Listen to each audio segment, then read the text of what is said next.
मैं श्याम सुंदर सिंह डियर हिंदी में आप सभी का स्वागत है।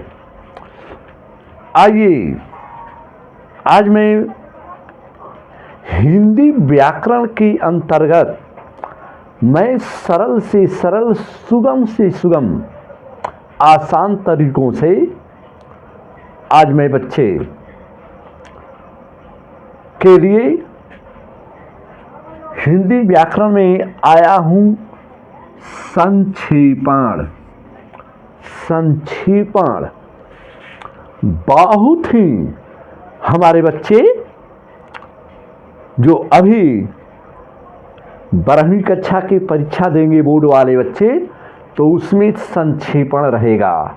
बच्चे संक्षेपण और पत्र के प्रारूप को मैंने बच्चों को दे दिया है हिंदी व्याकरण में कि हमारे बच्चे कैसे सरल से सरल पत्र के नमूने, कैसे हमारे बच्चे पत्र और संक्षेपण तो दो तो जरूर आएगा, निश्चित है। अब उसमें जो है उसके प्रारूप को बदल देता है, लेकिन हमारे बच्चों को पकड़ने की तरीका यदि हो जाएगा तो निश्चित रूप से हमारे बच्चे उस पत्र को जरूर हमारे बच्चे लिखेंगे। एक पत्र रहेगा और एक संक्षेपण रहेगा।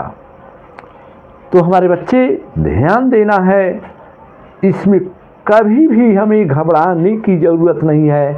हमारे बच्चे प्रश्न करते हैं कि संक्षेपण क्या है, और संक्षेपण तो इतना सुंदर है, तरीका है कि हमारा बच्चा पढ़ते पढ़ते ही संक्षेपण जरूर जान जाएगा। हमारा बच्चे जान जाओगे, इसमें थोड़ा भी हमारे बच्चों को कठिनाई महसूस नहीं होगी। आइए बच्चे, पहले हमारे जब भी हमारे पेपर में कभी भी संक्षेपण के बारे में पूछे तो हमारे बच्चे घबराएं नहीं, जरूर उसको एक बार नहीं, 2 बार नहीं, 3 बार समय को देखते हुए उसे पढ़ें। अब पढ़ लेने के बाद ये जानें कि जहाँ से हम संक्षेपण शुरू किए हैं, तो संक्षेपण को जब पढ़ रहे हैं तो पढ़ते पढ़ते ये शब्द जरूर समझें कि यो जो संक्षेपण शब्द आया है तो 2 तरीकों से आता है। जैसे हमारे बच्चों ने अपठित गद्यांश में एक पठित गद्यांश देता है, एक अपठित गद्यांश देता है, तो थोड़ा भी बच्चों को घबराना नहीं है। हमारे बच्चे उस संक्षेपण को पढ़ें और सबसे पहले ये समझें कि जहाँ से शुरुआत किए हैं हमारे बच्चे, तो वो संक्षेपण जब पढ़ रहे हैं तो उसको पढ़ें। तो पढ़ लेने के बाद जब समझ लेंगे तो ये पहला तरीका है कि वो संक्षेपण हम जहाँ से उठाए हैं और कहाँ अंतिम हो रहा है, किसके बारे में सबसे अधिक वो पंक्ति में, जिसके बारे में किस विषय के मूल बिंदु पर हमारे लिखा गया है, और बार बार जिस विषय की आवृत्ति आए और जिस विषय का चयन आए, उसी पर हमारे बच्चे पहला जो है पकड़ करेंगे कि संक्षेपण, और अपने आप उसका शीर्षक को चयन करेंगे। तो हम वहाँ नहीं जाते हैं बच्चे, पहले मैं बच्चों को बताऊंगा साधारण से साधारण तरीका, हमारा बच्चा भूलने की ज़रूरत नहीं है। आगे बच्चे, संक्षेपण, तो संक्षेपण का अर्थ ही होता है संक्षेप। संक्षेप माने थोड़े में, संक्षिप्त विवरण प्रस्तुत करना ही संक्षेपण कहलाता है। हमारे बच्चे ध्यान देना है, और कोई नहीं, संक्षिप्त विवरण प्रस्तुत करना ये संक्षेपण है। अर्थात किसी दी गई रचना को काट छाँट कर प्रस्तुत कर उसे छोटा या संक्षिप्त करना संक्षेपण कहलाता है। कभी भी भूलने की जरूरत नहीं है। मैंने लिखा है कि संक्षेपण संक्षिप्त विवरण प्रस्तुत करना। इतने दिमाग में हमारे बच्चों को केवल घर कर जाना है। और हमारे बच्चे बीच में नहीं समझ पाते हैं कि कैसे हम शीर्षक चयन करें, इसका मूल उद्देश्य क्या है। पहले शब्दों को मिलाएंगे। तो चलिए बच्चे, याद रखना है बेटा कि किसी दी गई, पहले हमारे बच्चे एक बार फिर पुनरावृत्ति करेंगे जरूर कि संक्षेपण संक्षिप्त विवरण प्रस्तुत करना ही संक्षेपण कहलाता है। ये साधारण परिभाषा, जिसे लघु के रूप में छोटा है। और थोड़ा यदि हमारे बच्चे विस्तृत में जानना चाहते तो किसी दी गई रचना को काट छांट कर प्रस्तुत कर उसे छोटा या संक्षिप्त करना संक्षेपण कहलाता है। यह मूल का प्रभावशाली सार कथन है। इतना जरूर हमारे बच्चों को याद रखना होगा। यदि हमारे बच्चे इतना जान जाएंगे तो यह मूल, जो जड़ कहते का प्रभावशाली सार कथन है। तो हमारे बच्चे इतना जरूर याद है। और इतना संक्षेपण के प्रमुख तत्व कि ये जो तत्व है, तो इस संक्षेपण में कौन कौन ऐसे गुण हैं, कौन कौन ऐसे तत्व हैं जिसके माध्यम से हमारा बच्चा साधारण से साधारण शब्दों में हमारा बच्चा इसको समझ ले। तो बेटा कभी भी भूलना नहीं। तो संक्षेपण के प्रमुख तत्व हैं। तो कौन कौन तत्व हैं? पहला है चयन, दूसरा है परिशुद्धता या यथार्थता, तीसरा है क्रमबद्धता, चौथा है अस्पष्टता और पांचवा है संक्षिप्तता। याद रखना है, ये संक्षेपण के प्रमुख तत्व हैं। हमारे बच्चे कभी भी भूलना नहीं। हमारे बच्चों के लिए ये जरूर आता है। हमारे 12वीं बोर्ड में ये संक्षेपण बड़ा प्रभावशाली हमारे हिंदी व्याकरण के अंतर्गत है हमारे बच्चों को। तो चलिए, किसी दी गई रचना को काट छांट करके प्रस्तुत करना हमारा संक्षेपण कहलाता है। और संक्षेपण के जो है 5 तत्व प्रमुख हैं कि कैसे उसमें क्या क्या चीज़ को हम वहाँ पर समझेंगे कि हम संक्षेपण हमारे लिए आसान हो जाए चयन करने के लिए। तो पहले हमारे बच्चे ध्यान देना है कि संक्षेपण चयन का अर्थ किसी वक्तव्य की कही गई बात कैसी है उसे हम सरल से सरल शब्दों का, सरल से सरल भाषाओं का उसमें हम चयन करें हमारे बच्चे। और तो हमारा संक्षेपण प्रभावशाली हो जाएगा। और दूसरा है कि परिशुद्धता या यथार्थता। संक्षेपण को जब हम पढ़ रहे हैं तो उसकी शुद्धता और यथार्थता, वास्तविक रूप से जो संक्षेपण आया है शब्दों में जो रचित है, तो उसमें हम कैसे समझेंगे हमारे बच्चे। जैसे हमारा बच्चा चयन कर लिया। दूसरा है कि परिशुद्धता या यथार्थता, माने वास्तविक रूप का जो संक्षेपण है, जो जिस पंक्ति को हम पढ़ रहे हैं, तो हम कैसे समझेंगे कि कौन यथार्थवादी है। यथार्थवादी शब्दों का ही हम उसमें चयन करें। और बच्चे जब 2 चीज़ हम चयन करते हैं, चयन करने के बाद कही गई बात की उक्ति है, क्या उक्ति है, और इसके बाद उसकी जो है परिशुद्धता और यथार्थवादी चित्रण क्या है, और क्रमबद्धता, शब्दों को सजाएं क्रमबद्ध में। माने जो शब्द है हमारे संक्षेपण के प्रमुख तत्वों में क्रमबद्धता का तात्पर्य है कि शब्दों को जो है ऐसे सजा करके शब्दों को धारा प्रवाह के अंतर्गत हम चयन करें और उसको लिखें। और जब इसके बाद हमारे बच्चे का तो अस्पष्टता, हमारा संक्षेपण पूर्ण रूप से स्पष्ट हो, स्पष्टीकरण प्रभावशाली हो।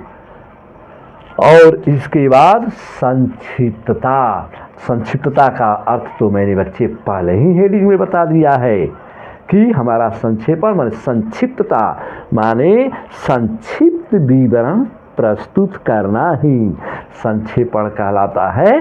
तो ये संक्षिप्तता, संक्षिप्त विवरण माने शब्द को पढ़ें तो पहला उसमें जरूर ध्यान दें कि चयन, हमारा चयन जो उसका सिलेक्शन कर रहे हैं शब्दों का चयन कैसी होनी चाहिए, परिशुद्धता, यथार्थवादी चित्रण उसमें होना चाहिए शब्दों का, और क्रमबद्धता, कैसे कैसे शब्दों को हम सजा करके क्रमवार लिखें, और हमारा स्पष्टता का अर्थ जो है कि हमारे बच्चे कि मूल संदर्भ जो है उसके विचारों को हम स्पष्ट रूप से प्रस्तुत करें, और संक्षिप्तता का अर्थ है संक्षिप्त विवरण प्रस्तुत करना माने हमारा संक्षेपण जो है भाषा शैली, उसका धारा प्रवाह, कैसे कैसे हमें उसका विवरण प्रस्तुत करें, वही है संक्षेपण का प्रभाव।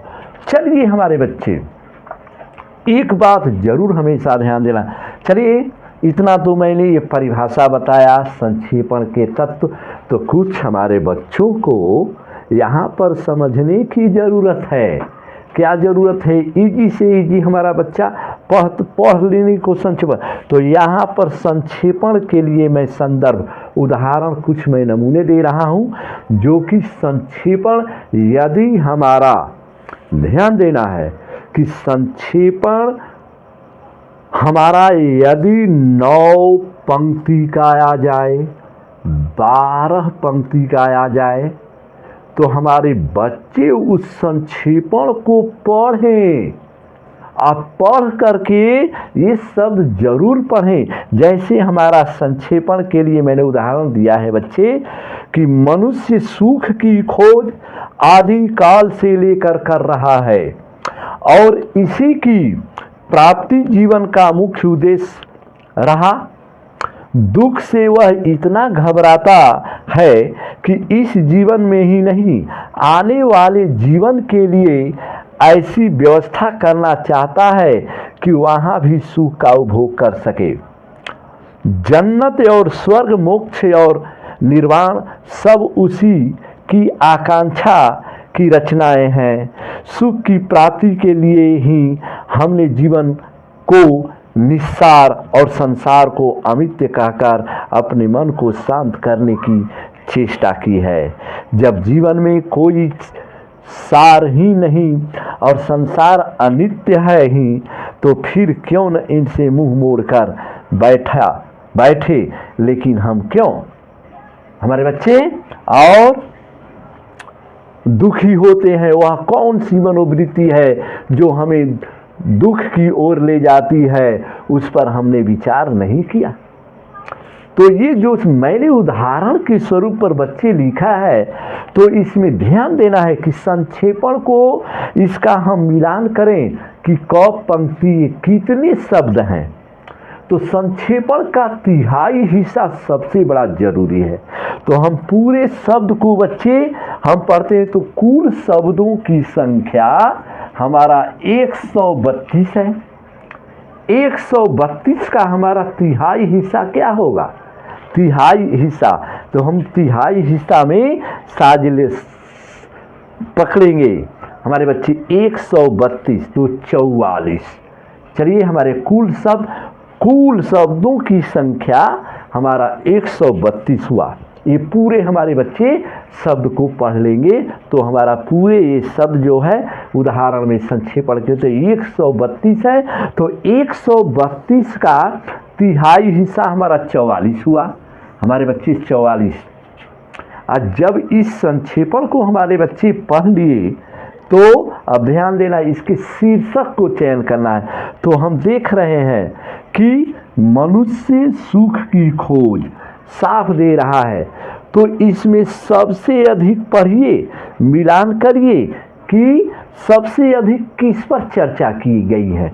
माने शुरू से लेकर अंत तक यदि हम पढ़ते हैं तो देखना है यहाँ पर दुखी, यहाँ पर दुख, यहाँ पर फिर हमारे बच्चे यहाँ पर सुख की खोज, यहाँ पर से जब हम शुरू कर रहे हैं तो फिर दिया है यहाँ पर दुख, शब्द दिया है, फिर दिया है कि इसी जीवन को आने वाले जीवन के लिए, फिर दिया है सुख, फिर हमारे शब्दों में दिया है कि मोक्ष निर्वाण हमने जो है उसी का आकांक्षा, फिर दिया है सुख। अन्य शब्दों को यदि हम बार बार देख रहे हैं तो जिस शब्द की हमने शुरुआत की है और सबसे अधिक शब्दों में किस शब्द की चर्चा की गई है तो वहाँ पर शीर्षक चयन करना होता है हमारे बच्चे। तो कुल शब्दों की संख्या हमारी 132 हुआ, तो 132 का तिहाई हिस्सा हम छांट लेंगे तो 44 होगा बच्चे, 44। तो चाहे हम देखते हैं 4, 40, 40, 4 3 12, 120 और 4 3 12। तो चलिए 132 कुल शब्द हैं और हमारा संक्षिप्त शब्द और 44 निकालेंगे। क्या है? मनुष्य और सुख दुख, यही मूल हमारा संदर्भ है हमारे बच्चों का। मनुष्य और सुख दुख, इसका शीर्षक देखेंगे, उसको पढ़ना ही, कभी भी भूलना नहीं है हमारे बच्चों को। तो मनुष्य और सुख दुख ये हमारा शीर्षक हुआ, हमारे बच्चों को चयन करना है। अब इसी के बारे में थोड़ा पढ़ना है। माने कुल शब्द 44। जैसे मानव जीवन का मुख्य उद्देश्य है कि सुख की प्राप्ति, दुख से दूर रहने के लिए ही उसने जन्नत, स्वर्ग, मोक्ष और निर्वाण की कल्पना की है। संसार को नश्वान बताकर अपने को प्रबोध दिया है, किंतु दुख के आधार पर भूत कारणों की वह मीमांसा नहीं कर सका है। कुल शब्द हमारा ये 44 है।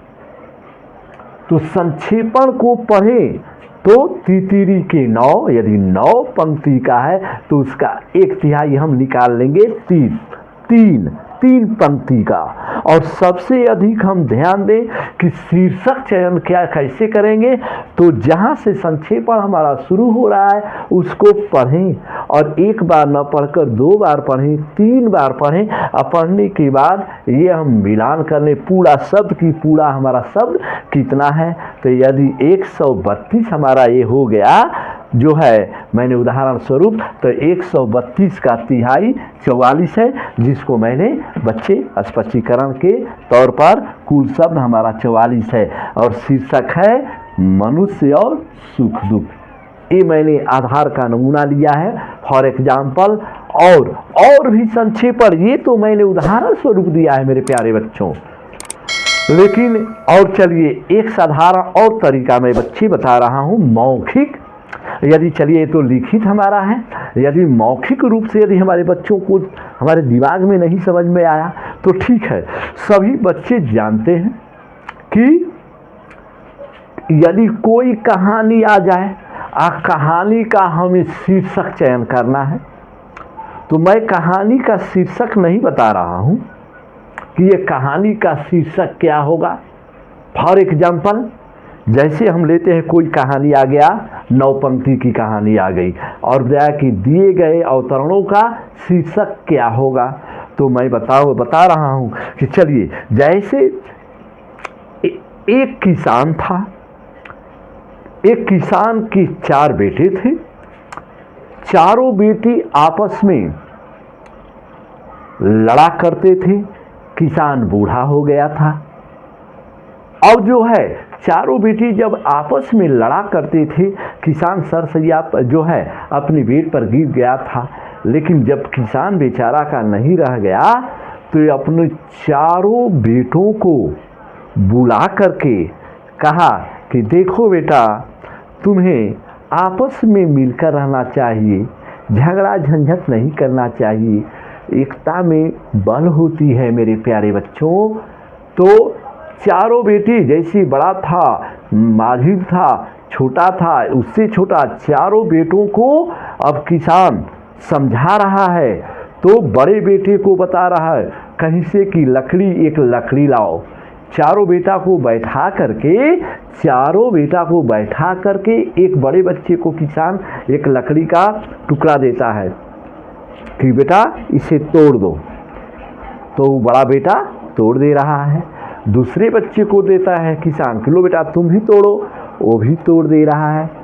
तीसरे बच्चे को दे रहा है तोड़ो, तुम वो भी तोड़ दे रहा है। चौथे बारी बारी क्रमबद्ध से किसान ने अपने पहले बच्चे को, दूसरे बच्चे को, तीसरे बच्चे को, चौथे बच्चे को दे दिया।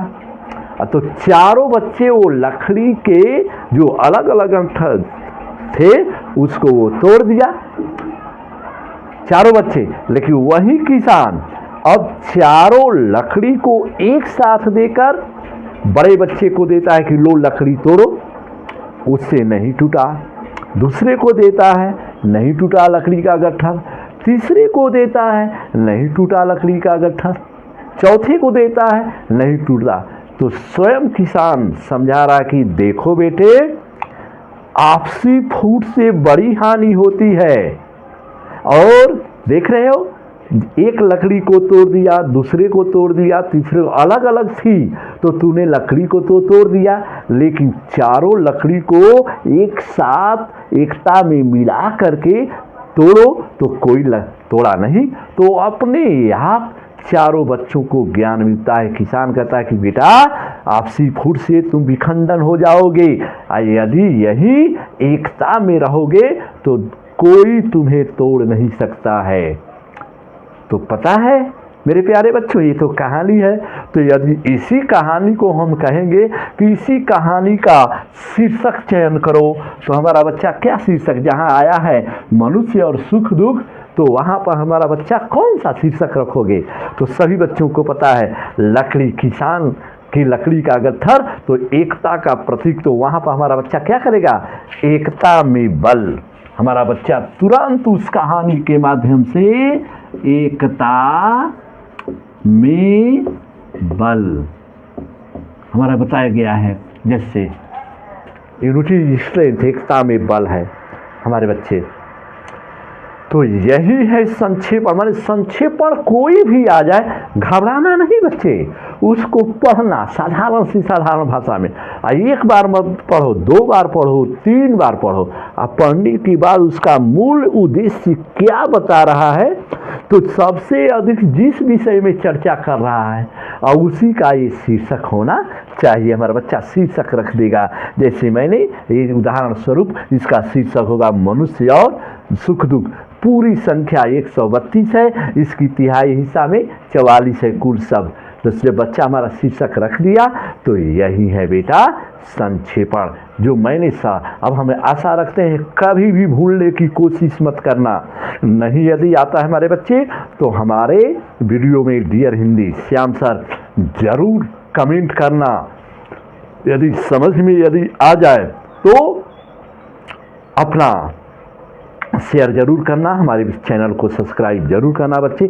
हमें आशा है कि साधारण रूप से हमारे बच्चे कोई भी परीक्षा में आता है संक्षेपण तो घबराना मत। पहले पेपर को सीरियल नंबर से पढ़ लो। पढ़ने के बाद अपने पत्र की प्रारूप मैंने भी डाला है और संक्षेपण के बारे में मैंने जो आज बताया है, जैसे कहानी के माध्यम से बता दिया है, तो कहानी के माध्यम से हमारा बच्चा समझ सकता है। जैसे कविता भी है, हमारा बच्चा यदि याद किया है माखनलाल चतुर्वेदी की, यदि कविता के रूप में यदि कोई शब्द आ गया, जैसे चाह नहीं मैं सुरबाला के गहनों में गूथा जाऊं, चाह नहीं प्रेमी माला में बिन प्यारी को ललचाऊं। फॉर एग्जाम्पल यदि आ रहा है तो कहेंगे बेटा इसका शीर्षक क्या होगा, तो तुरंत शीर्षक लिखना पुष्प की अभिलाषा। पुष्प की अभिलाषा। यदि हमारे बच्चे माने फूल के बारे में हमारे कवि ने बार बार कहा है, तो एक काव्यात्मक शैली में मैंने बताया है, लेकिन यदि गद्यात्मक शैली में अधिकतर हमारे संक्षेपण दिए जाते हैं, गद्यांश शैली में दिए जाते हैं। जैसे हमारे अपठित गद्यांश आता है, पठित गद्यांश आता है। तो बच्चे ठीक है, मैं आशा रखता हूँ कि कभी भी भूलना मत। संक्षेपण में जो है किसी दी गई रचना को काट छांट कर प्रस्तुत करना ही हमारा संक्षेपण कहलाता है। संक्षेपण में मूल बिंदु हमारे बच्चे शीर्षक का होता है। तिहाई हिस्सा को हम कटिबद्ध करके सजा लें और सजा करके उसका मूल शब्द को लिख लें। तो चलिए बच्चे, आज के लिए बस इतना ही। धन्यवाद।